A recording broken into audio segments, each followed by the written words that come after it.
The protagonist of the game, a 19-year-old skater boy named Paul Hart, alongside his two pals chasing after quick fame by recording amateur footage, gets no-clipped into the Backrooms, being chased by a terrifying monster with writings and flashbacks reminding him of a tragedy that he was involved in. Hi folks, I'm R, your narrator, and welcome to this interesting take on the Backrooms, which takes a lot of inspiration from the Silent Hill franchise. This video will have spoilers. With that said, let's begin.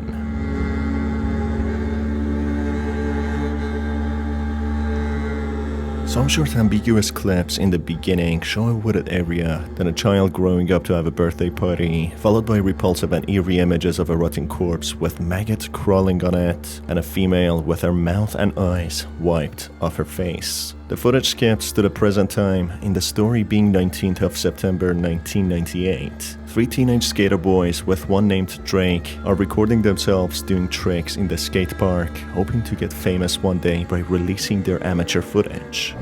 Come on, man, do something cool. Want to be famous, right? As the protagonist is skating and minding his own business, he falls victim to the mysterious backrooms, no clipping into this unknown realm. The protagonist, confused to where he is, waking up in the moist, carpeted, dull yellow wallpapered confines of the backrooms, he perceives it to be a prank intricately put together by his teen friends, seemingly being in denial to how screwed he truly is. He still holds onto his camera, recording his experience, despite being in a terrifying maze with less than ideal conditions, dismissing his own comfort and reducing his agility, restricting his movement, so that the game could probably happen. There's no other way I could explain why he's still holding on to the chunk of the camera that existed in the 1990s. Trying to navigate his way and find a way out, the protagonist comes across arrows directing him through doors, corridors, and vent paths. After some time, he comes across a desk with a radio playing and somehow having reception, and a portrait of a child with a note written behind it. It describes the image of the child being called Timmy, being in his favorite jacket and eating his favorite lunch, seemingly written by a parent or a close member of family. The odd and worrying aspect of the portrait is that the eyes of little Timmy are poked in, being pierced, implying something tragic that happened to him. Maybe the clips in the prologue were of little Timmy, setting up the story of how he had a promising future ahead of him, with loving family who didn't hesitate to show him support and love, until something unexpected and unfathomable happened to him. Sometime later, coming to another radio, the announcement reveals the shocking and brutal fate of little Timmy, who had his body parts dismembered and suffered a horrifying and agonizing long death, with his remains being found in a nearby forest. Almost a week had passed since the shocking, gruesome discovery of little Timmy. The 11-year-old was walking on his way home when he most likely was kidnapped. His mother made a public plea to the killer to release her son, saying she just wanted him home so she could cook him his favorite meal, spicy fried chicken. Little Timmy's body was found 2 days later near the Loveland Forest. He was found wearing his favorite yellow jacket and blue jean shorts, the same clothes he had been wearing at the time of the kidnapping. However, both of his arms and his head had been detached from his body. It is said that little Timmy was most likely kidnapped and tortured. His severed head was found near his body, while his arms were found some distance away. An autopsy revealed that he had been knocked unconscious with a blunt object, such as a hammer. It is also believed that little Timmy may have been alive while his arms were severed, which could explain why his arms were found further from his body. Little Timmy most likely ran around, armless for a few minutes, calling out for his parents to rescue him, to no avail, until he passed out from the loss of blood. That is the point at which the killers caught up to him and chopped off his head. The autopsy also revealed that his last meal had been spicy fried chicken. Therefore, the first clips of the video did in fact relate to little Timmy, whose body was found in the forest depicted, who died in a tragic and painful way that he did not deserve. The culprits who committed this atrocity got away with it, of course, until now, with the Backrooms seemingly being the jury, judge, and the executioner, delivering a swift, just punishment. So Backrooms is not that evil after all, it's just a little misunderstood, at least in this game. The protagonist soon comes across a writing on a wall mentioning that something or someone doesn't see but can hear. So whoever is reading this shouldn't make a sound. It seems to refer to some sort of monster that chases after survivors in the backrooms, which shows that there were other people in the backrooms before the protagonist. Maybe people who are still trapped here, but in other parts of this never-ending maze. Traversing deeper in the maze, hunting sketches of a head appears on walls directly informing the protagonist that it can't see him.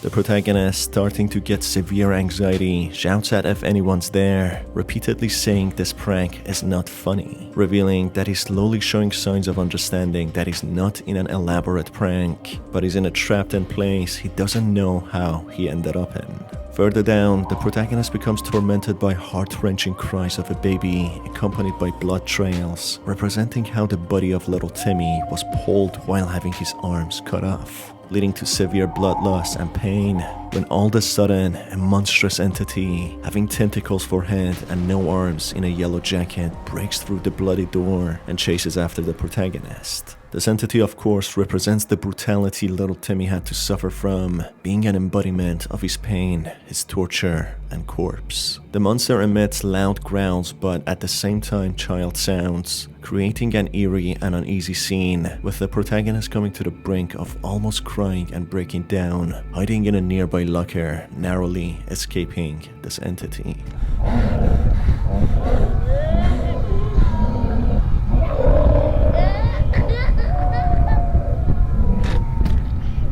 The writing on the wall confronts the protagonist by asking if he remembers now, clearly trying to punish him for something that he has done, something that he doesn't remember too well. Continuing on, the protagonist becomes haunted by gruesome flashes and images, deteriorating his psyche with discouraging writings, seemingly written by survivors before him. It seems as if many were tormented mentally to the point of taking their own lives, as they gave up on finding any exit, not able to live in this realm, constantly in fear of being brutally killed by the headless entity. Entering a room with multiple mannequins sitting on chairs, having disproportionately long arms, the protagonist finds a trinket box, finding a child bracelet inside, seemingly belonging to little Timmy. After collecting it and moving forward, the protagonist finds a drawing of Timmy with his distinct yellow jacket, with a note written behind it that he recently made a new friend, with his name being whether Lee or Larson. He mentions that he's playing in his house while complaining about being cold as he's left in the basement, which in a way indicates that he was locked in the basement but that he didn't realize it himself, thinking that he's playing, being manipulated by Lee or Larson.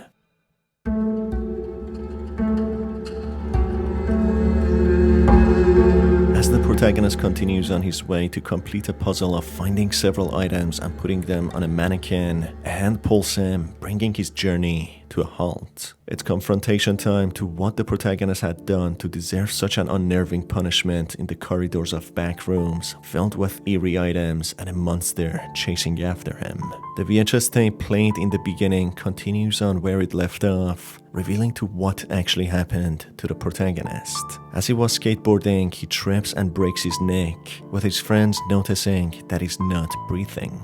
The ideal friends that they are, they start to panic, mentioning that he's not breathing, and instead of helping him or calling emergencies, they leave him right there and then to die, which leads to the events in the backrooms. Whoa! Oh shit. He's not breathing. He's not breathing. He broke his fucking neck. Oh my god. Shit. Fuck. Get out of here now. Get out of here. This portrays that the protagonist didn't just no-clip into the backrooms, but it's his personal purgatory where he's thrown to suffer, with images, items and a monster related to his past life to torment him for what he had done in his short, useless, despicable life. The VHS tape rewinds all the way to the beginning, unveiling the atrocity committed by the protagonist and why he was thrown into the horrifying backrooms, which resembles more of a purgatory, as he, in fact, is dead. The VHS tape starts by the protagonist recording little Timmy with his recognizable yellow jacket walking on his own in the forest. The protagonist calls his friends Liam and Drake to come and check out the kid, making sinister plans for him, preying on him like wild predators with no life or sense of humanity. They proceed to pick up a hammer and lock Timmy in Liam's house, which we know to be his basement, with Timmy thinking that they are his friends playing with him, not even fully knowing his name, thinking that it might be Larson or Lee. We know the rest of the grim story and what a tragic fate little Timmy suffered from. He was kidnapped, locked in the basement, tortured, and then subsequently killed in a grisly manner. Hey Liam, Drake, come check out this little wimp. What a fucking idiot. What's he doing all alone here? Let's go fuck with him. Grab the hammer. Liam, get his bag. Let's go lock him up. Get the hammer, let's go. Let's lock him up in Liam's house. Have some fun with this little shit. The following statement to these events revealed that Liam Williams was 18, Drake Salvatore was 19, and the protagonist, Paul Hart, was 19 at the time of the incident. Both Liam and Drake received the maximum punishment of death sentence, a rightful punishment to their gruesome and unfathomable crime. Paul, however, dies due to his injuries sustained from his skateboarding incident. After the authorities managed to recover the footage from Paul's body, they witnessed the gruesome manner they made sinister plans for Timmy, befriended him, kidnapped him, locked him up in the basement, and ultimately tortured and killed him. Drake and Liam, being very stupid and psychopathic, mentioned that they treated Timmy nicely before killing him and even fed him his favorite meal, depicting how deluded and out of touch with reality they truly are. As they could be heard, they were chasing fame in any way possible, even including butchering an innocent child and recording it, which could possibly explain why Paul never let go of his camera even in the purgatory and being chased by a hostile entity. He had to record that dope footage, I guess, even if it meant putting his life at stake. The writings on the walls within the backrooms could indicate that whether Liam and Drake ended up in that purgatory as well, being chased by the entity, or those were in fact Paul's writings from before, being reincarnated after each death, with his memory wiped clean, forgetting how he died and how he brutally killed an innocent child, just so that he could go through unveiling the agonizing truth again and again for himself, having the same terror, encountering the same exact monster each time. The arrows were marked by himself in his previous runs, just so that he can be reminded of his past life actions and why he deserved to suffer in this purgatory forever. Wow, what a deep story. It resembled more Silent Hill games than Backrooms, but it was a nice mixture of both concepts. If you guys enjoyed this video, you can stay tuned for more by hitting on the subscribe button and the notification bell. It's been your host R, as always, and I will see you on the next one.